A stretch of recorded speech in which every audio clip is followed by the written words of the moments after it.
Assalamualaikum Sobat Football United, ringan amatiran ala gua. Oke, news update. Jadi ada beberapa kabar dari sumber, salah satunya adalah tentu saja siapa lagi kalau bukan Fabrizio Romano. Tapi sebelum ke Fabrizio Romano ya, gua ingin ambil dari United eksklusif yang diambil dari Ekrem Konur. Manchester United bersama dengan Arsenal, Liverpool, Chelsea, dan juga Manchester City telah ditawarkan kesempatan untuk mendatangkan Frenkie de Jong.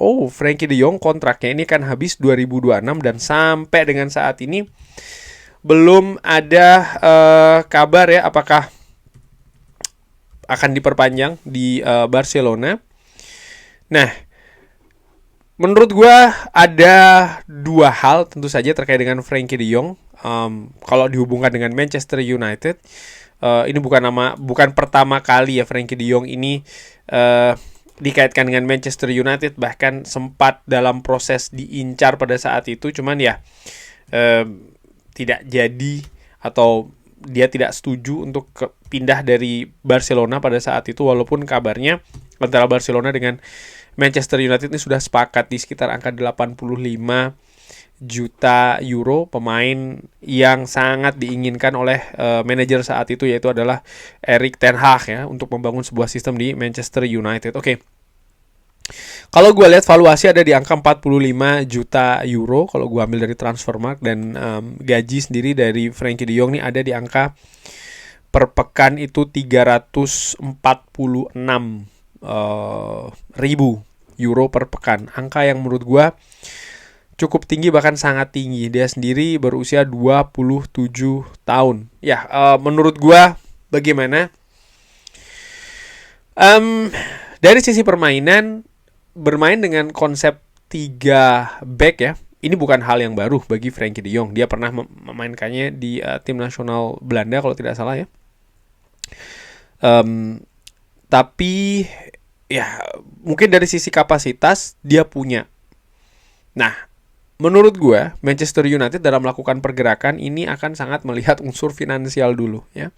Dan kalau gue lihat misalnya gaji 300 ribu lebih, usia 27 tahun, transfer 45 juta euro, ini nampaknya bukan seperti yang direncanakan oleh Manchester United di bursa transfer musim panas nanti. Menurut gue sih seperti itu. Walaupun ya sekali lagi ya, lini tengah Manchester United tentu saja dengan misalnya Christian Eriksen ini yang tidak lagi akan berada di Manchester United, kontraknya kabarnya tidak akan diperpanjang ya. Manchester United tentu saja butuh kan ya pemain tengah baru. Belum lagi situasi dengan Casemiro juga. Tapi kalau gue lihat ya Frenkie de Jong sekali lagi dari sisi kapasitas teknis ya dia bisa bermain dengan intensitas tinggi, konsep 3 back ya, punya kualitas. Tapi dari sisi finansial sih ini yang akan memberatkan. Oke, ke kabar selanjutnya sebelum ke Fabrizio Romano ya. Yaitu adalah dari Cove Offside ini, Manchester United ini adalah klub terakhir yang disebutkan bersiap untuk melakukan transfer Nico Williams di bursa transfer musim panas nanti. Nico Williams yang saat ini membela klub Spanyol Athletic Bilbao. Pemain 22 tahun ya.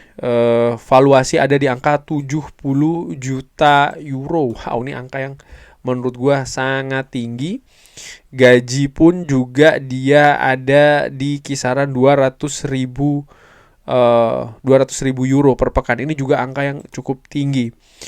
Manchester United dikabarkan akan menjual Rashford dan juga Anthony musim panas ini, dan masih ada tanda tanya terkait dengan Garnacho. Ini yang dikabarkan oleh Cove Offside. Nah,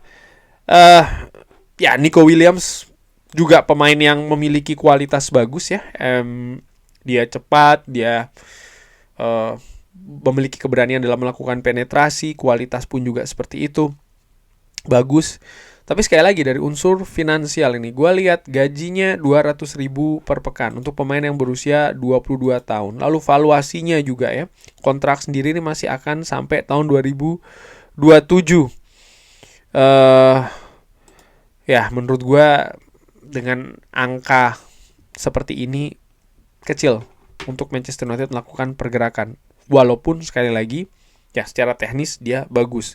Bagaimana kalau seandainya Rashford dilepas, Anthony dilepas, kan ada pemasukan.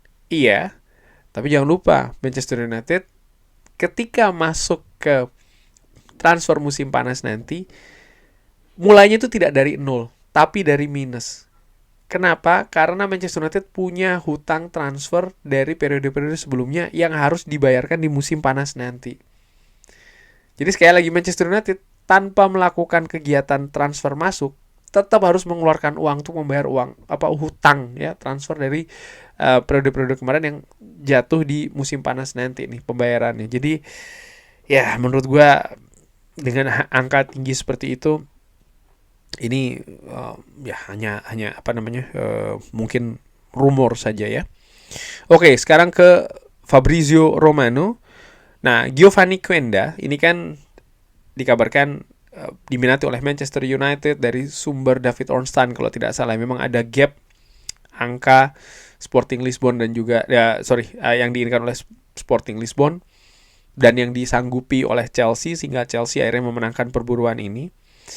Tapi dari Fabrizio Romano mengatakan bahwa Giovanni Quenda ini juga ingin bermain sebagai sayap, bukan sebagai wingback.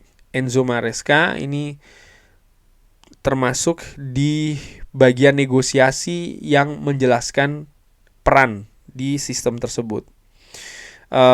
Quenda tidak ingin bermain sebagai wingback kanan di Manchester United, yang Manchester United menginginkan Quenda ini justru bermain di wingback sebelah kanan. Nah, itu salah satu faktor kenapa ya Giovanni Quenda akhirnya memilih ke Chelsea. Tapi menurut gue ini juga merupakan informasi menarik ya. Karena sering sekali misalnya fans dalam memberikan pendapatnya, datangkan pemain ini, datangkan pemain itu, bukan hanya terkait dengan biaya transfer, gaji, tapi juga bagaimana rencana terkait dengan pemain yang diincar. Kalau seandainya pemain memiliki visi yang berbeda, memiliki rencana yang berbeda, ya kejadian seperti Giovanni Quenda ini bisa saja berulang gitu ya. Dan ini penting. Kenapa? Karena menurut gue sistem dari Ruben Amorim ini bukan sistem yang biasa gitu. Artinya banyak tim di Eropa, klub di Eropa yang memiliki juga gaya seperti ini. Dan uniknya Giovanni Quenda ini kan Sporting CP, Ruben Amorim sebelumnya juga di Sporting CP, pernah di satu klub. Tapi ternyata Giovanni Quenda ini memiliki visi yang berbeda terkait dengan masa depannya. Sehingga ya dia memilih jalan yang berbeda, katakanlah seperti itu. Tidak seperti yang diinginkan oleh Manchester United dengan Ruben Amorim. Tapi menurut gua wingback sebelah kanan ini butuh dilakukan penguatan Manchester United. Tidak bisa hanya mengandalkan menurut gua ya Diogo Dalot saja ataupun Mazraoui saja. Kalau dilihat saat ini memang Manchester United memiliki 3 wingback ya dengan situasi yang versatile. Maksud gue versatile begini. Dalot dengan segala keterbatasannya bisa bermain di kanan dan di kiri. Nocer Mazraoui bisa bermain di kanan, kiri, bahkan center back. Dorgu bisa bermain di kanan dan juga di kiri. Tapi apakah ini cukup? Menurut gue enggak. Paling tidak harus ada satu lagi. Oke, sekarang ke Fabrizio Romano lagi. Chelsea ini bisa membayar kompensasi ke Manchester United untuk menghindari kewajiban beli Jadon Sancho. Tapi ini bukan situasinya saat ini. Manchester United disebutkan oleh Fabrizio Romano tidak menginginkan sang pemain ini kembali lagi ke Manchester United ya, ke Old Trafford. Ya, Jadon Sancho, di mana Jadon Sancho sendiri pun juga di Chelsea ini kan tidak gemilang-gemilang banget lah penampilannya. Dia akan kembali di musim panas 2025, sementara kontraknya sendiri ini akan habis di musim panas selanjutnya. Artinya, kalau dia kembali lagi ke Manchester United, tidak ada klub yang mentransfer Jadon Sancho, maka di musim panas tahun 2026 dia akan lepas secara gratisan. Dan menurut gue ini bukan hal yang diinginkan oleh Manchester United. Manchester United pastinya ingin untuk bisa mendapatkan pemasukan dari Jadon Sancho. Hanya saja ya seperti gue katakan nih, Jadon Sancho ini penampilannya di Chelsea juga biasa-biasa aja, katakanlah seperti itu. Gaji dari Jadon Sancho ini juga tinggi, termasuk salah satu yang tertinggi ya di Manchester United. Dan ini juga menurut gua bisa jadi memberatkan ya klub yang ingin mentransfer Jadon Sancho. Nah, namun demikian, gua berpikir apakah ada peluang Jadon Sancho tidak kemana-mana, artinya kembali lagi ke Manchester United? Ya menurut gua peluang tersebut tetap ada. Chelsea kalau seandainya dia membayar kompensasi, ya artinya dia mau kompensasi supaya tidak wajib membeli Jadon Sancho, ya artinya dia juga akan melakukan pengeluaran tanpa ada pemain yang datang, ya kan. Tentu saja jumlahnya lebih kecil dibanding harus membayar transfer, tapi ini kan juga harus diperhitungkan oleh Chelsea. Kenapa? Karena mereka pun juga butuh keseimbangan situasi finansial. Tapi ya kalau dari sisi penampilan memang Jadon Sancho ini saat ini sih belum memuaskan lah di Chelsea. Kalau seandainya dia kembali lagi ke Manchester United, peluang tersebut tentu saja tidak tertutup ya. Dan Manchester United dikabarkan tidak ingin ada Jadon Sancho di Old Trafford, artinya kemungkinan besar ya dia akan dipinjamkan lagi ke klub lain. Gua berharap sih ada klub yang mau mentransfer Jadon Sancho ya, mudah-mudahan bisa jadi ke Chelsea, tapi situasinya saat ini masih belum pasti. Lalu kabar terakhir, Fabrizio Romano juga menginformasikan ya terkait Paul Pogba. Saat ini Paul Pogba tersedia, dia bisa bergabung dengan klub manapun, hukumannya sudah selesai. Tapi ada kaitannya dengan Manchester United. Nah, Fabrizio Romano mengatakan belum ada kabar apapun terkait dengan Pogba dan juga Manchester United. Dan Fabrizio Romano juga menjelaskan bahwa Manchester United ini memiliki arah yang berbeda dalam situasi di bursa transfer pemain yang ingin didatangkan. Lebih ke talenta muda, dan ini sudah dilihat ya di musim dingin kemarin, bursa transfer musim dingin, bagaimana Manchester United mendatangkan Patrick Dorgu dan juga Aiden Heaven. Jadi memang arahnya akan seperti itu. Ini juga sudah pernah gue jelaskan di channel ini juga, bahwa memang Manchester United nampaknya akan lebih memprioritaskan pemain-pemain seperti Dorgu dan juga Aiden Heaven. Pemain muda, memiliki potensi besar, mungkin kalau bisa langsung diberikan kesempatan di tim utama, bukan pemain premium, mungkin bukan pemain yang sudah dikenal publik secara luas sehingga valuasinya bisa ditekan ya. Pemain-pemain seperti itu.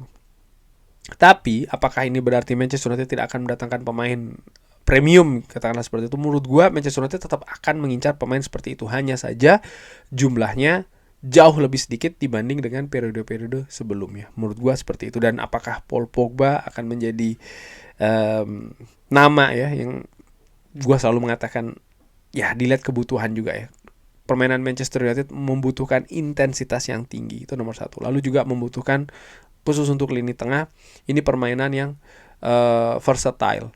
Artinya bukan hanya sebagai gelandang tengah yang kuat dalam merebut bola, dalam menguasai bola, tapi juga kreatif ketika menyerang. Jadi keseimbangan seperti ini yang harus dimiliki oleh pemain tengah Manchester United nantinya. Dan gua melihat tipe seperti itu ataupun karakter permainan seperti itu tidak ada pada Paul Pogba. Kurang lebih seperti itu.